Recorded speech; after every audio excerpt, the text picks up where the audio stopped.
बहुत बहुत स्वागत है आप सभी का बच्चों आज की इस वीडियो में। आज हम देखेंगे क्लास 11th का, ठीक है, जो ज्योग्राफी सब्जेक्ट है। और आज हम देखेंगे चैप्टर नंबर 10 जिसका नाम है वायुमंडलीय परिसंचरण तथा मौसम प्रणाली। तो पार्ट 1 बच्चों इसका ऑलरेडी अपलोड कर दिया गया है, ये पार्ट 2 है। और आज की इस वीडियो में आपका जो चैप्टर है वो पूरी तरीके से खत्म हो जाएगा। पार्ट 2 में आपका जो चैप्टर नंबर 10 है ये एंड हो जाएगा। तो चलिए स्टार्ट करते हैं आज की इस वीडियो को। तो बच्चों इस वीडियो में सबसे पहले हमारा आज का जो टॉपिक रहेगा वो है वायु राशियां। वायु राशियां, तो वायु राशियों से हमारा यहाँ पे क्या तात्पर्य है? देखिए, जब किसी क्षेत्र पर पर्याप्त लंबे समय तक वायु रहती है तो उस क्षेत्र के गुणों को धारण कर लेती है। तापमान तथा आर्द्रता संबंधी विशिष्ट गुणों वाली यह वायु राशि कहलाती है। अर्थात मान लीजिए ये दो प्रदेश है, ठीक है, ये दो प्रदेश है। अब यहाँ पे क्या है कि एक वायु यहाँ पे है और एक वायु है यहाँ पे। तो ये वाली जो वायु है, ठीक है, इसे हम कह लेते हैं नंबर 1, इसे कह लेते हैं नंबर 2। तो नंबर 1 वाली जो वायु है वो कभी इस प्रदेश में रहती है, कभी इस प्रदेश में चली जाती है। तो क्या है कि ये भ्रमण कर रही है, एक जगह पे नहीं है। तो ये क्या है, वायु राशि नहीं कहलाएगी। वायु राशि से हमारा तात्पर्य ये रहेगा कि जो 2 नंबर वाली ये वायु है, ठीक है, जिसे हमने 2 दिया है पॉइंट, तो ये वाली जो वायु है वो इसी स्थान में पिछले कई सालों से, कई महीनों से है। और उसने क्या किया है कि इस क्षेत्र में जितनी भी वायु से संबंधित जो विशिष्ट गुण थे, जैसे आर्द्रता, तापमान, इन सभी को उसने क्या किया है, धारण कर लिया है। तो ऐसी वायु को हम क्या कहेंगे, वायु राशि। तो वायु राशि किसे कहेंगे? आई होप आपको अच्छे से एक्सप्लेनेशन समझ में आई होगी। वायु का वह वृहत भाग जिसमें तापमान व आर्द्रता संबंधी क्षैतिज दूरियां विभिन्नता बहुत कम होती है। यानी कि वायु का वह भाग जिसमें तापमान व आर्द्रता संबंधी जो क्षैतिज भिन्नताएं होती है वह बहुत कम होती हैं, एवं वह समांग धरातल जिन पर वायु राशियां बनती हैं उसे वायु राशियों का उद्गम क्षेत्र कहते हैं। ये तो बहुत सिंपल सा है कि जहां पे वायु राशियां बनती हैं उसे हम वायु राशियों का उद्गम केंद्र कहेंगे। तो वायु राशि के बारे में ये छोटी सी इंफॉर्मेशन आपको पता होनी चाहिए। आगे है कि उद्गम क्षेत्र के आधार पर जो वायु राशियां हैं उसे अलग अलग डिवीजन में बांटा गया है। वो डिवीजन कौन सा है? ठीक है, उद्गम क्षेत्र के आधार पे 5 भागों में बांटा गया है। सबसे पहला है उष्ण व उपोष्ण कटिबंधीय महासागर, दूसरा है उपोष्ण कटिबंधीय उष्ण मरुस्थल, तीसरा है उच्च अक्षांशीय अपेक्षाकृत ठंडे महासागर, फोर्थ है उच्च अक्षांशीय अतिशीत बर्फ आच्छादित महाद्वीपीय क्षेत्र, एंड फिफ्थ है स्थायी रूप से बर्फ आच्छादित महाद्वीपीय जैसे अंटार्कटिक तथा आर्कटिक। तो उद्गम क्षेत्र के आधार पर वायु राशियों को इन 5 भागों में बांटा गया है। तो वायु राशि के बारे में ये 2 चीजें आपको पता चल गई, एक तो परिभाषा और उद्गम केंद्र के आधार पर कितने भागों में इसे बांटा गया है। आगे देखते हैं अगला पॉइंट जो है, अगला जो टॉपिक है बच्चों वो है हमारा वाताग्र। वाताग्र से क्या तात्पर्य है? तो देखिए, जब 2 भिन्न प्रकार की वायु राशि मिलती हैं तो उनकी मध्य सीमा क्षेत्र को वाताग्र कहते हैं। देखिए इसे ध्यान से समझिए। मान लीजिए एक क्षेत्र ये है और एक क्षेत्र ये है, ठीक है। तो ये वाला जो क्षेत्र है जिसे हम A नाम दे देते हैं और इसे हम B नाम दे देते हैं। ये क्या है, एक आर्द्र है, ठीक है, इसका तापमान जो है वो क्या है, अधिक है। और ये जो है वो क्या है, शीत है और इसका तापमान भी कम है। तो जब ये आपस में जिस जगह पे मिलेंगे, ठीक है, ये इधर से जा रही है, ये इधर से जा रही है, तो ये वाला जो पॉइंट होगा इस पॉइंट को क्या कहते हैं, वाताग्र। ठीक है, ये जो पॉइंट होगा बच्चों इसे हम कहेंगे वाताग्र। तो वाताग्र को इससे अच्छे तरीके से नहीं समझा जा सकता है, तो इस तरीके से आपको अच्छी से समझ में आ गया होगा। यानी कि जहां पर जब 2 भिन्न प्रकार की वायु राशियां मिलती हैं तब हम उस क्षेत्र को जहां पे ये मिलती हैं उसे क्या कहते हैं, वाताग्र कहते हैं। वाताग्रों के बनने की प्रक्रिया को वाताग्र जनन कहते हैं। आपको पता है जब ये वाली वायु जो है और ये जो है वो आपस में मिलेंगी तो क्या होगा, वाताग्र का जनन, यानी कि वाताग्र का जो यहाँ पे है वो निर्माण होता है, इसीलिए इसको वाताग्र भी कहते हैं। इसके प्रकार कई होते हैं, जैसे कि शीत वाताग्र हो गया, उष्ण वाताग्र हो गया, अचल वाताग्र हो गया या फिर अधिविष्ट वाताग्र हो गया। तो ये वाताग्र जो है वो कुछ 4 प्रकार के होते हैं। तो वाताग्र क्या है, इनका निर्माण कैसे होता है, वाताग्र जनन किसे कहते हैं और इनके प्रकार। आई होप बच्चों आप सभी को अच्छे से समझ में आए होंगे। नेक्स्ट देखते हैं अगला टॉपिक। अब ये जो वाताग्र है जो होते हैं बच्चों, इन वाताग्रों के बारे में हम देख लेते हैं कि आखिर कौन कौन से वाताग्र जो अभी हमने देखे थे प्रकार वो होते क्या है एक्चुअल। तो सबसे पहला है अचल वाताग्र। जब वाताग्र स्थिर हो जाए, देखिए इसको हम एक बार इस तरीके से समझेंगे, ठीक है। एक ये पॉइंट है, एक है ये पॉइंट। एक सेकेंड, इसको मैं थोड़ा सा दूर लेके जाऊं एक बार। ये 2 पॉइंट हो गए, एक ये है वायु राशि, एक वायु राशि है ये। तो जब क्या है ये आपस में मिल रहे हैं और ये यहीं पे क्या हो जाए, ये स्थिर हो जाए, तब उसे क्या कहेंगे, अचल वाताग्र। दूसरा है शीत वाताग्र। जब शीतल व भारी वायु आक्रामक रूप में उष्ण वायु राशियों के ऊपर धकेलती है, यानी कि देखिए एक तरफ क्या है, एक सेकेंड, हाँ एक तरफ देखिए ये जो है वो कैसी है, शीत है, और ये है उष्ण। तो अब क्या होगा, यानी कि एक तरफ क्या है ठंडी है और एक तरफ है गर्म। तो शीतल वायु भारी वायु को आक्रामक रूप से उष्ण वायु राशियों में भेजती है। तो यहां पर ये जो एरिया है, ठीक है, जहां पे ये भेजती है, तो उस एरिया को क्या कहेंगे, शीत वाताग्र। फिर आएगा उष्ण वाताग्र। यदि गर्म वायु राशि आक्रामक रूप से ठंडी वायु राशियों के ऊपर चढ़ जाती है, यानी कि ये जो उष्ण वाली है ये पूरी तरीके से इस शीत वायु के ऊपर पहुंच जाती है, तो इसे उष्ण वाताग्र कहेंगे। और जब ये शीत वाली यहाँ पहुंच जाती है तो इसे हम कहेंगे शीत वाताग्र। फिर आता है अधिविष्ट वाताग्र।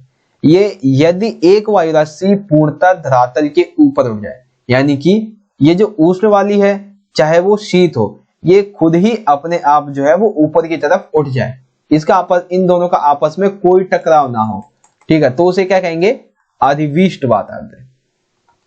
तो वाताग्र के प्रकारों के बारे में ये सारी चीजें आई होप आपको अच्छे से समझ में आई होंगी।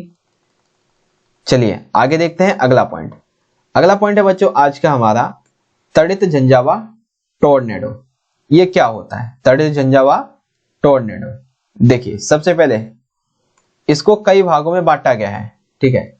सबसे पहला है अन्य विध्वंसक स्थानीय तूफान, मतलब ये भाग नहीं है बल्कि ये बताया जा रहा है इसके पॉइंट। ये जो तड़ित झंझा होते हैं या फिर टोर्नेडो जो होते हैं, ये एक तरह से विध्वंसकारी स्थानीय तूफान की तरह होते हैं, जो कि कम समय के लिए तो आते हैं लेकिन बहुत ही ये आक्रामक होते हैं और कम क्षेत्रफल में ही रहते हैं। अर्थात इसका मतलब क्या हुआ, देखिए इसका मतलब ये हो गया, इसको हम चित्र के माध्यम से समझते हैं। ये जो एरिया है, ठीक है, इस एरिया में से ये 4 पॉइंट है, इन 4 पॉइंट में ये जो पॉइंट है, ठीक है, इस पॉइंट में क्या होगा कि कम समय के लिए, ठीक है, कम समय के लिए एक तूफान आया। ये तूफान क्या है, बहुत ही आक्रामक है, ठीक है, ये तूफान जो है वो बहुत ही आक्रामक है और ये क्या है, विध्वंसकारी है, विध्वंस ये करके चला गया। तो इसे हम क्या कह देंगे, तड़ित झंझावा टोर्नेडो। इनके एक क्षेत्र में कम समय के लिए किसी तूफान का आना जो कि आक्रामक रूप से आए, उसे हम कहते हैं तड़ित झंझा या टोर्नेडो। अब तड़ित झंझा क्या होता है ये देखते हैं, यानी कि इसकी जो एक पर्टिकुलर जो परिभाषा है वो परिभाषा क्या है ये देखते हैं। तो देखिए सबसे पहला पॉइंट, उष्ण आर्द्र दिनों में प्रबल संवहन के कारण ये उत्पन्न होते हैं। उष्ण आर्द्र मतलब कि जब ये गर्म समय होते हैं, गर्म दिन होते हैं, उस समय ये तड़ित झंझा जो है वो अधिक उत्पन्न होते हैं। एक पूर्ण विकसित कपासी वर्षा मेघ जो गरज व बिजली उत्पन्न करते हैं, यानी कि जब ये तड़ित झंझा आते हैं उस दौरान उस समय जो कपासी वर्षा मेघ होते हैं ये गरज एवं बिजली उत्पन्न करते हैं एवं भारी मात्रा में ये कभी कभी क्या करते हैं, वर्षा भी उत्पन्न करते हैं। ओके, सो नेक्स्ट है, जब यह बादल अधिक ऊंचाई तक चले जाते हैं जहां तापमान 0 से कम रहता है तो इससे ओले बनते हैं और फिर ओलावृष्टि होती है। यानी कि एक तरह से जो कपासी वर्षा मेघ होते हैं वो इस तड़ित झंझा का एक मुख्य स्रोत है। ठीक है, स्रोत के लीजिए या फिर मुख्य पार्ट के लीजिए इसका, वो है। तो ये कपासी वर्षा मेघ जो होते हैं वो गरज एवं बिजली उत्पन्न करते हैं, और जब ये अधिक ऊंचाई पे पहुंच जाते हैं जहां पे तापमान भी शून्य रहता है तो इससे ओले बनते हैं और फिर क्या होती है, ओला वृष्टि। आर्द्रता कम होने पर तड़ित झंझा धूल भरी आंधियों लाते हैं। यानी कि जब आर्द्रता कम होती है, यानी कि जब गर्मी कम होती है तो उस समय क्या होते हैं, ये तड़ित झंझा जो है वो धूल भरी आंधियां लाते हैं। अगर वहां पे आर्द्र दिन है, ठीक है, प्रबल है, प्रबल आर्द्र है, प्रबल उष्ण है, तो उस समय ये बहुत ही अधिक मात्रा में आते हैं और बहुत ज्यादा विध्वंसकारी साबित होते हैं। तो ये तो होगी तड़ित झंझा की बात। आगे है बच्चों टोर्नेडो की बात। अब टोर्नेडो क्या है ये भी देख लेते हैं। तो टोर्नेडो के बारे में सबसे पहला पॉइंट देखिए, भयानक जो तड़ित झंझा होते हैं, यानी कि अभी हमने जिस पॉइंट को पढ़ा है उससे कभी कभी वायु आक्रामक रूप से हाथी का सूंड की तरह सल्पिल अवरोहण करती है। इसमें केंद्र पर अत्यंत कम वायुदाब होता है। यह व्यापक रूप से भयंकर विनाशकारी होती है। इस परिघटना को टोर्नेडो कहते हैं।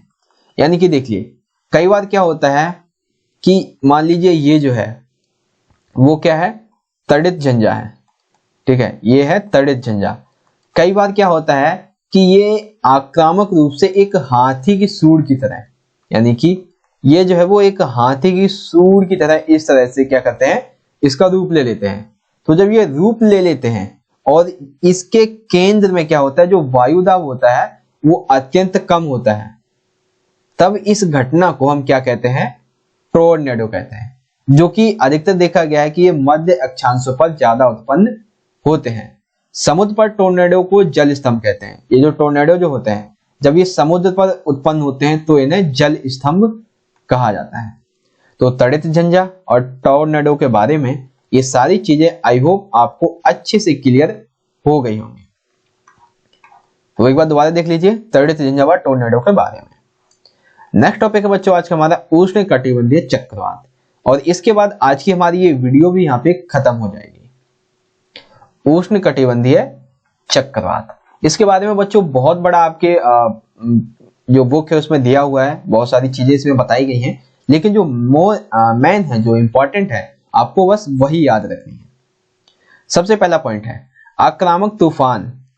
मतलब ये जो उष्ण कटिबंधीय चक्रवात होते हैं ये क्या है, एक आक्रामक तूफान की तरह होते हैं जिनकी उत्पत्ति उष्ण कटिबंधीय क्षेत्रों के महासागरों पर होती है। जैसा कि उष्ण कटिबंधीय यानी कि जो गर्म एरिया वाले क्षेत्र हैं, ठीक है, गर्म क्षेत्र जो है वहीं पर ये उष्ण कटिबंधीय जो चक्रवात होते हैं ये उत्पन्न होते हैं। ये तटीय क्षेत्रों की तरफ गतिमान होते हैं, यानी कि जब ये महासागरों में, मान लीजिए ये एक महासागर है, यहां से ये उत्पन्न हुए तो ये क्या करते हैं, जो इसके आसपास के इलाके वाले ये जो क्षेत्र होते हैं, ठीक है, तटीय क्षेत्र जिन्हें कहते हैं, ये इसकी तरफ गतिमान हो जाते हैं। तो इसे क्या कहेंगे, उष्ण जो कटिबंधीय चक्रवात है वो। नेक्स्ट है कि ये चक्रवात जो है वो आक्रामक पवनों के कारण विस्तृत विनाश, अत्यधिक वर्षा व तूफान लाते हैं। अर्थात ये जो उष्ण कटिबंधीय चक्रवात होते हैं ये क्या करते हैं कि आक्रामक रूप से बहुत ही ज्यादा विनाश करते हैं, अधिक वर्षा लाते हैं और भारी भारी तूफान लाते हैं, जिससे एक तरह से भयानक विनाश होता है।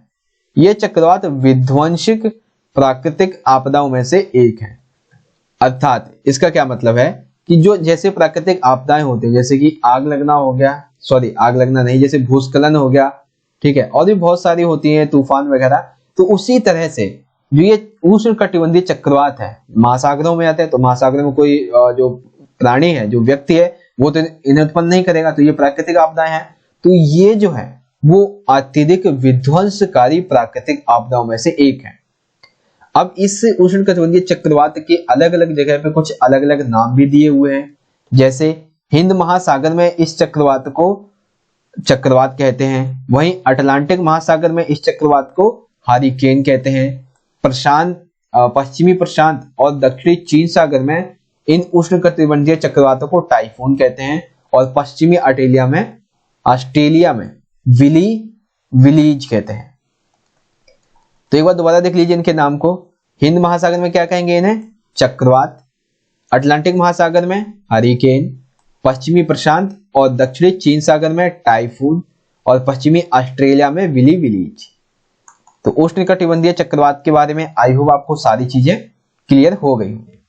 तो आज हमने क्या क्या पढ़ा इस चैप्टर में, जिसके साथ हमारा आज का चैप्टर खत्म हो गया, वो देख लेते हैं। सबसे पहले वायु राशियां क्या होती हैं हमने ये जाना। वायु राशियों को उद्गम के आधार पर 5 भागों में बांटा जाता है, हमने ये देखा। नेक्स्ट देखा वाताग्र होते क्या है, इनके प्रकार क्या होते हैं, ये बनते कैसे हैं। फिर हमने देखा वाताग्र के प्रकार को अच्छे से एक्सप्लेन किया।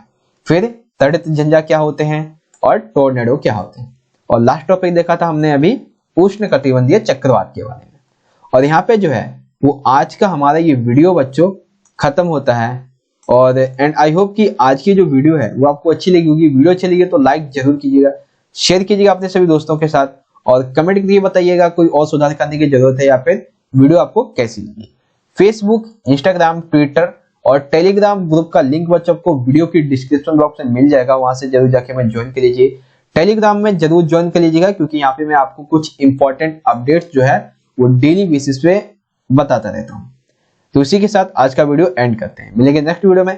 तब तक के लिए आप पढ़ते रहिए, अपना ख्याल रखिए। धन्यवाद। जय हिंद, वंदे मातरम।